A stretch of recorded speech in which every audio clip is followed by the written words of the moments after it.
السلام عليكم ورحمة الله وبركاته. اللهم صل وسلم وبارك على سيدنا محمد وعلى آله وأصحابه أجمعين. ازيكم يا حبايبي؟ عاملين ايه؟ يا رب تكونوا بخير وبأفضل صحة وأحسن حال. النهارده جايه لكم بيوم جديد وفيديو جديد، بس قبل ما نبدأ الفيديو بتاعنا يا ريت تحطي لي اللايك والشير والاشتراك في القناة وتفعيل الزر الأحمر اللي تحت الفيديو، وتدوسي على كلمة الكل عشان كل ما انزل فيديو تتفرجي عليه ويوصلك إشعار بيه. فيلا بينا كده نبدأ الفيديو بتاعنا ونسمي الله، وتعالوا يلا نشوف هنعمل ايه. زي ما انتم شايفين كده، اول ما صحيت من النوم قلت ايه، اعدل مزاجي واعمل لي كوبايه قهوه كده، فنجان او كوبايه على حسب ما انت بتحبي القهوه او لا. فقلت اعدل دماغي كده بكوبايه قهوه، علشان طبعا الواحد بيكون قايم من النوم جسمه مهمد ومكسل ومش قادر يعمل اي حاجه، والصراحه الجو لا يطاق. الجو حر جدا والواحد بيقوم من النوم ملوش مزاج يعمل اي حاجه. فقلت افوق نفسي بكوبايه قهوه كده واشربها، وبعد كده اشوف اللي ورايا ايه، وبعد كده احضر الفطور. زي ما انتم شايفين كنت صاحيه كده والاولاد كانوا لسه نايمين، فزي ما انتم شايفين كده عملت لي كوبايه كده، وهدخل بقى اشوف ورايا ايه. الغرفة بتاعتي هي اللي فاضية، فهبدأ منها، هبدأ الروتين منها، وبعد كده أشوف أنا هعمل إيه على ما هم يصحوا أكون أنا جهزت الفطور. زي ما انتم شايفين كده يا حبايبي، دخلت على غرفة النوم بتاعتي، وكان يعني مكركبة شوية، هي كده كده فاضية ما فيهاش أي حاجة غير الكومودينات وبس. يعني أمسح الكومودينات وأظبط الدنيا وخلاص، هي كده الغرفة خلصت، لأن طبعا لسه ما جبتش المشايات اللي بين السرير والكومودينو، او السرير والحيطه او السرير والدولاب. فزي ما انتم شايفين هرتب الدنيا على السريع. هي مش اكتر ما انا هطبق البطانيه، لان البطانيه دي احنا بنتغطى بيها علشان طبعا التكييف. فبسيبها على السرير زي ما انتم شايفين كده. هظبط الدنيا والمع طبعا الكومودينات، بس مش هلمع معاكم، هظبط الدنيا واطلع اشوف ورايا ايه. زي ما انتم شايفين كده التسريحه برضو مكركبه، وكنت لما كل حاجه وحطها في الادراج، مش سايبه الا علبه برفان واحده بس، علشان طبعا الاولاد لو خارجين. وادي الغرفه البسيطه بتاعتي. طبعا لو انت بتنامي في التكييف هيكون صعب عليكي ان انت تطلعي وتروقي المطبخ وتنجزي يومك كده.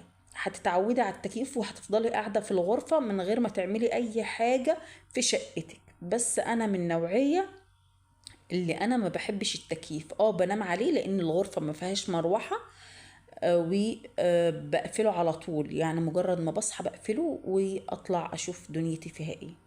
هنا بقى كنت بشرح لكم ان انا عامله كسوه للمخده، المخده الطويله انا عامله لها كسوه كده من ناحيتين. يعني جايبه كيس مخدة وقصاه نصين ومخيطاه من الجناب وملبساه في المخدة من الناحية دي ومن الناحية دي، النص فاضي.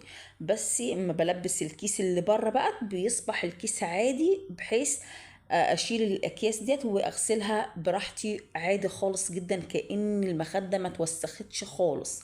بشيل الاكياس من الجناب واشيل اللي فوق ده خالص واغسلهم في الغسالة، بحيث المخدة ما تتوسخش معايا. فزي ما انتم شايفين كده. فلو عايزيني اوريكم الطريقه اكتبوا لي في التعليقات وانزل لكم الطريقه اللي انا عملت بيها كيس المخده، واوريكم انا عامله ازاي. انا عملت لكل المخدات اللي موجوده عندي، المخدات بتاعه غرفه الاطفال والمخده اللي على السرير بتاعي. زي ما انتم شايفين كده دخلت على المطبخ وكنت جايبه شويه طلبات معايا وانا جايه من الشقه بتاعتي. طبعا انتوا عارفين ان الشقه بتاعتي بروحها كل فتره امشط عليها وابص عليها. فجبت معايا، كنت شاريه دستتين كوبايات وانا جايه من السوق، وجايبه معايا ترمس، وجايبه معايا الفول اللي هو ممكن اعمله فول مدمس. فتعالوا كده نشوف الحاجات اللي انا جايباها كده، لاني جايبه شويه طلبات كده وانا راجعه من السوق، وانا جايبه حاجات معايا من الشقه من هناك. فزي ما انتم شايفين كده يا حبايبي، وانا معديه على السوق كان ناقصني طبعا كوبايات صغيره كده، لان كل الكوبايات اللي عندي كبيره. فقلت اجيب كوبايات كده، وانا بحب اجيب الكوبايات الساده اللي ليها ودن. فزي ما انتم شايفين جبت دستتين، الدسته كانت ب40 جنيه تقريبا. زي ما انتم شايفين ادي دست اهي.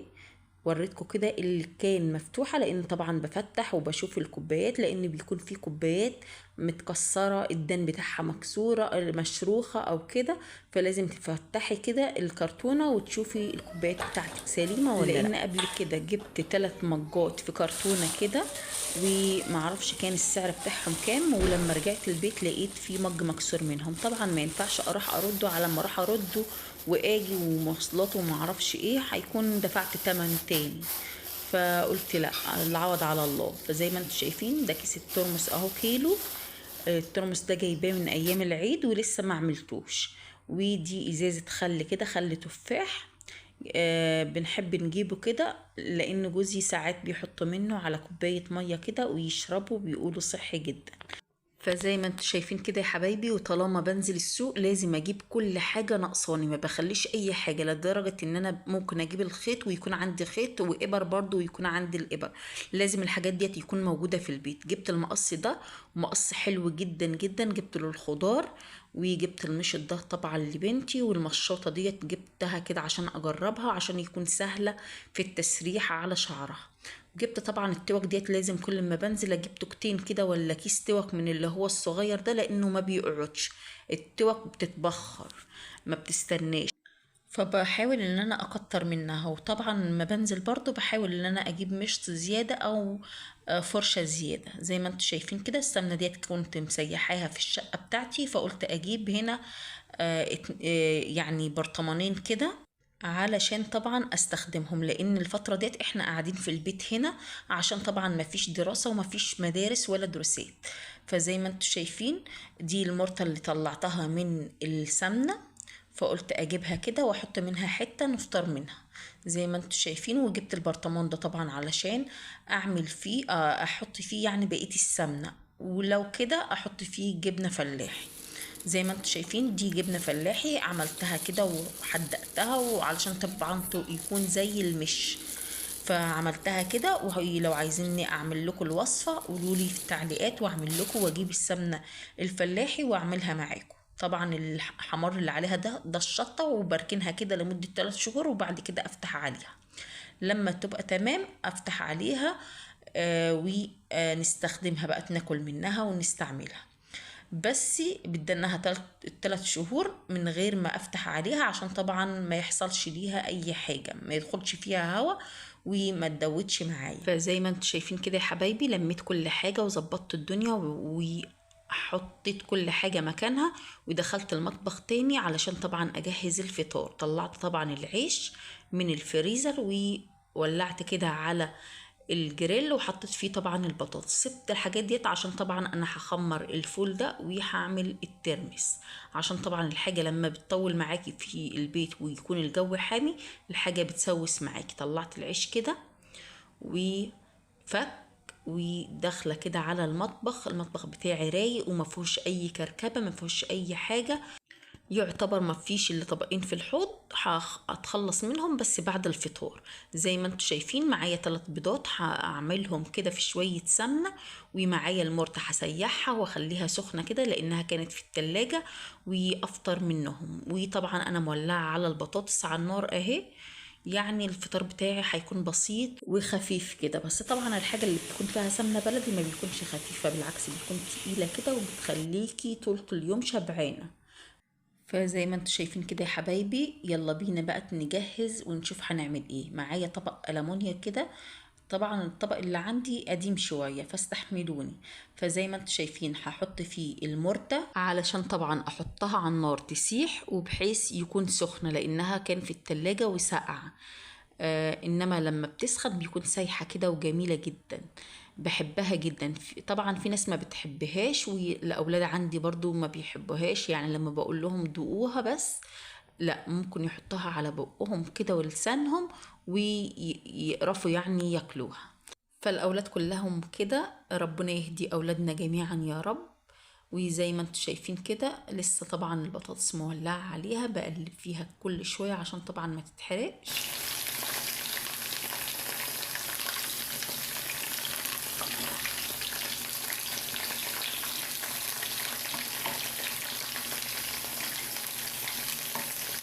طبعا زي ما شفتوا كده يا حبايبي، سبت البطاطس على ناحية وجيت هنا بقى تسيحت المرتة زي ما انتوا شايفين كده على قدي انا بس، لان كان اختي معايا، بس انا قلت اسيح طبعا على قدي انا بس، علشان طبعا انا عارفة ان هي برضو هتتبقى مني. زي ما انتوا شايفين كده سيحت المرتة وفضيتها في الطبق ده، وولعت على طبق تاني عشان طبعا احط فيه معلقة سمنة كده على زيت، واحط فيه البيض زي ما انتوا شايفين كده اهو.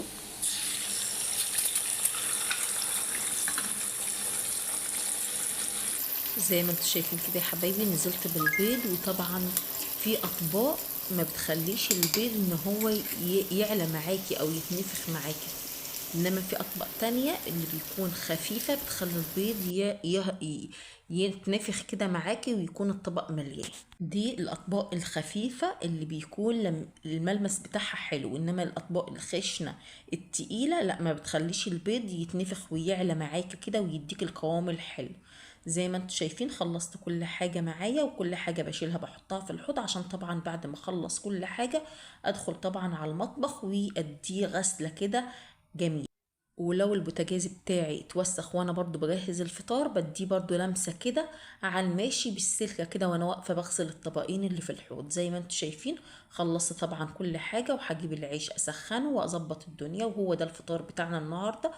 زي ما انتوا شايفين كده فطار بسيط وخفيف على قلبكم. حبيت ان انا اشارك معاكم الفيديو، يا ريت الفيديو يكون عجبكم كده وينال رضاكم، ويا ريت كده تدعوا لي دعوة حلوة كده من قلبكم. واللي ما اشتركش في القناة يشترك، والكل يشترك. وجودكم دايما على راسي من فوق، واهلا وسهلا بكل جديد في القناة.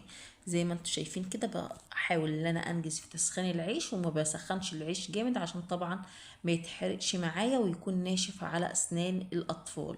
فزي ما انتوا شايفين يا دوب كده بخليه يشم النار وخلاص على كده عشان يكون ساخن كده وطازة. زي ما انتوا شايفين جهزت الفطار، وطبعا هطلع نفطر كده وارجع اعمل لي كوباية شاي كده مظبوطة اللي بتظبط المزاج. هي كوباية الشاي بالنسبة لي ممكن اكل لي كده لقمتين، بس كوباية الشاي عندي اهم من كل حاجة.